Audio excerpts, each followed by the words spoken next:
अरे आ गए आप लोग। गुड मॉर्निंग भाई साहब, क्या हाल है? हो सकता है आप ये इवनिंग में देखें तो गुड इवनिंग। आज के वीडियो का टॉपिक ये है कि समय के साथ सबको बदलना पड़ता है। जो समय के साथ नहीं बदलता है उसको समय बदल के रख देता है। परिवर्तन प्रकृति का नियम है। थोड़ी कॉम्प्लिकेटेड हिंदी हो गई तो आसान भाषा में समझाता हूँ कि टाइम के साथ सबको चेंज करना पड़ता है। जो टाइम के साथ चेंज नहीं होता है, टाइम उसको चेंज करके रख देता है। चेंज जो है वो नेचर का रूल है।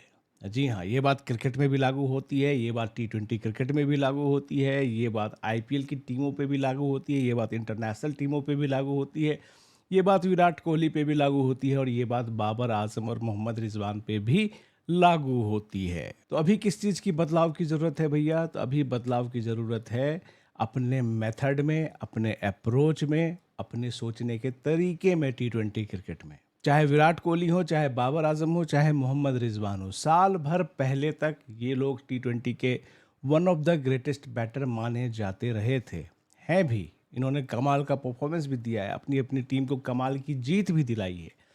लेकिन चीज़ें इवॉल्व करती हैं। T20 format as a format काफ़ी इवॉल्व कर गया है। पहले किसी ज़माने में किसी फॉर्मेट में बैटर क्रीज पे उतरता था तो उसका सोचने का तरीका क्या होता था?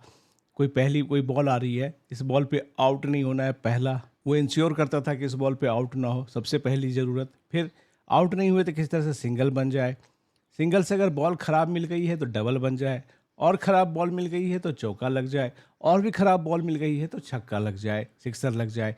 ये था सोचने का ट्रेडिशनल अप्रोच। T20 क्रिकेट में भी बहुत दिन तक ये अप्रोच रहा है। अब का अप्रोच क्या हो गया है? बैटर जब क्रीज पे आता है तो सबसे पहले देखता है कि इस बॉल पे छक्का सिक्सर कैसे आ सकता है। सिक्सर नहीं आ सकता तो चौका तो कम से कम आ जाए। चौका भी नहीं आया तो भाई डबल बना लेते हैं, कुछ नहीं तो सिंगल ले लेते हैं। डॉट बॉल क्राइम समझा जाता है अब। और आउट होने का डर, ये तो सबसे बड़ा क्राइम है। ये है modern T20 cricket. Welcome to the modern world fox. अब जो है इसके हिसाब से खिलाड़ियों को अपना गेम चेंज करना पड़ेगा। विराट कोहली बहुत बड़े बैटर हैं। इस IPL में आप देखेंगे ऑरेंज कैप की लिस्ट, मतलब ऑरेंज कैप उस प्लेयर को दी जाती है जिसके नाम सबसे ज़्यादा रन हो सीजन में। तो ऑरेंज कैप की लिस्ट में विराट कोहली नंबर 1 पे हैं, लेकिन फिर भी वो ट्रोल हो रहे हैं, फिर भी उनको क्रिटिसाइज़ किया जा रहा है, क्योंकि लोग कह रहे हैं कि कई बार विराट कोहली स्लो खेलते हैं, कई बार विराट कोहली पूरे 20 ओवर खेल लेते हैं और उस हिसाब से रन नहीं बना पाते हैं, कई बार विराट कोहली चेज में तो बहुत अच्छे होते हैं लेकिन जब टारगेट सेट करने की बारी आती है तो उस हिसाब से बैटिंग नहीं कर पाते हैं। विराट कोहली जैसा लीजेंड ट्रोल हो रहा है, बाबर आजम जैसा लीजेंड भी ट्रोल हो रहा है, और रिजवान जो कि अच्छे प्लेयर थे, लीजेंड पहले भी नहीं थे, अभी भी नहीं है, आगे बन जाए अलग बात है, वो भी ट्रोल हो रहे हैं। कल की जो बैटिंग थी वर्सेस न्यूजीलैंड, पाकिस्तान की जो मैच पाकिस्तान हारा, इसमें मैं साफ साफ कल मैंने अपने लाइव में भी कहा था और फिर से कहता हूँ, इसमें पाकिस्तान अपनी बैटिंग की वजह से हारा, बॉलिंग की वजह से नहीं हारा। ठीक है, बाबर ने मैच के बाद ये कहा कि इस पिच पे 180 रन का स्कोर पार स्कोर होता है। शुरुआत में हम थोड़ा धीमे थे लेकिन बाद में शादाब और इरफान खान नियाजी ने हमें मुकाबले में ला दिया, मैनेज कर दिया। लेकिन बाबर को याद होना चाहिए कि इसी रावलपिंडी के पिच पे, इसी न्यूजीलैंड के खिलाफ पिछले साल पाकिस्तान की टीम 193 रन बना करके भी हार गई थी मैच। मतलब ये है कि इस पिच पे चेज करना आसान है। 200, 210, 220 भी यहाँ पे चेज हो सकते हैं। उसको ध्यान में रखते हुए मुझे लगता है पाकिस्तान की बैटिंग नहीं हुई थी। ओपनिंग में भी पावर प्ले में 54 रन बने थे 6 ओवर में विदाउट लॉस। तो आज की तारीख में ये नियम है भैया, 6 ओवर में अगर आपके विकेट नहीं गिरते हैं तो आपके 70-72 रन होने चाहिए। कुछ टीम तो 100 रन बनाने की खोजती है, उसकी छोड़ दीजिए बात। लेकिन अगर आप पावर प्ले में विकेट लूज नहीं करते हैं तो 6 ओवर में आपके 70 प्लस रन होने चाहिए, 65 प्लस तो मिनिमम होने चाहिए यार। तो 10 से 11 रन वहाँ पीछे रह गया पाकिस्तान। और उसके बाद रिजवान आया, वो बुरी तरह से स्ट्रगल कर रहा था, इंजर्ड था, ठीक है मान रहा हूँ, लेकिन रिजवान की बैटिंग, बाबर और रिजवान की बैटिंग कल पाकिस्तान को मैच में पीछे लेकर के चली गई। ये पिच 210 रन वाली मिनिमम तो थी ही थी। देखिए, आप बाबर के फ़ैन, आपको बुरा लगेगा, लेकिन देखिए फ़ैन बनिए। विराट के फ़ैन भी मुझसे बहुत बुरा मानते हैं। फ़ैन होना एक अलग चीज़ है, लेकिन रियलिटी को पहचानना, समय की ज़रूरत को, वक्त की ज़रूरत को पहचानना बहुत ज़रूरी होता है। तो आप फ़ैन भी है तो भी आप अपने प्लेयर से बोल सकते हैं कि भैया आपके रन तो मुझे चाहिए, लेकिन आपके अब जो रन चाहिए एक ख़ास स्पीड पे, एक ख़ास पेस से चाहिए, इससे स्लो नहीं चाहिए, क्योंकि टीम बदल गई है, क्रिकेट बदल गया है, फॉर्मेट बदल गया है। अब ज़माना अटैकिंग क्रिकेट का है। T20 क्रिकेट में 200 रन मिनिमम तो आप 20 ओवर में देखिए ही देखिए नॉर्मल पिच पे। पिच अगर बहुत बैटिंग फ्रेंडली है तो 220, 230 भी देखिए। कल हमने आईपीएल में देखा कि केकेआर की टीम बहुत स्ट्रगल कर रही थी बैटिंग में, फ्लो नहीं आ रहा था, लेकिन फिर भी टीम ने 220 से ऊपर का स्कोर बनाया भाई साहब।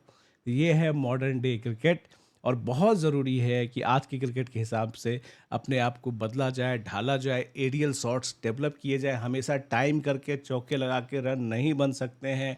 कई बार आपको एरियल जाना पड़ेगा, कई बार आपको जल्दी आउट हो सकते हैं आप, उसका खतरा, इसका जोखिम उठाना पड़ेगा।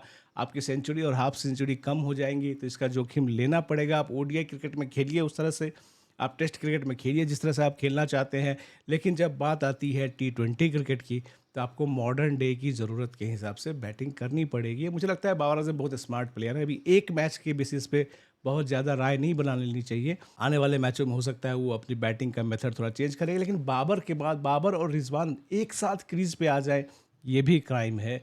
पहले किसी ज़माने में आप दोनों से ओपनिंग कराते थे, ठीक है, लेकिन बेसिकली इन दोनों का मिजाज एंकर वाला है जो पूरे 20 ओवर को लेकर चलना चाहते हैं। तो वो मेथड अब शायद काम नहीं आएगा इंटरनेशनल क्रिकेट में। कुछ मैच आप ज़रूर जीत जाएंगे, लेकिन इस तरह की बैटिंग से आप इंटरनेशनल क्रिकेट का टूर्नामेंट नहीं जीत सकते हैं। टीम इंडिया के साथ भी ये प्रॉब्लम लंबे समय से, और भारत के भी कुछ खिलाड़ी नहीं बदलना चाहते थे, लेकिन अब समय की मार पड़ रही है, वक्त की मार पड़ रही है, टीम इंडिया में सिलेक्शन खतरे में आ रहा है, तो वो प्लेयर भी अब 7 बॉल पे 18 रन बना रहा है। बड़े बड़े नाम होंगे भाई साहब, लेकिन वक्त ने बड़े बड़ों को बदल के रख दिया है। इसमें इतनी ताकत होती है, इसलिए वक्त की रफ्तार के साथ अपनी रफ्तार को मैच करके रखिए और चेंज करते रहिए अपना एटीट्यूड, अपना गेम, अपना अवेयरनेस, अपना मेथड, अपना इंटेंट।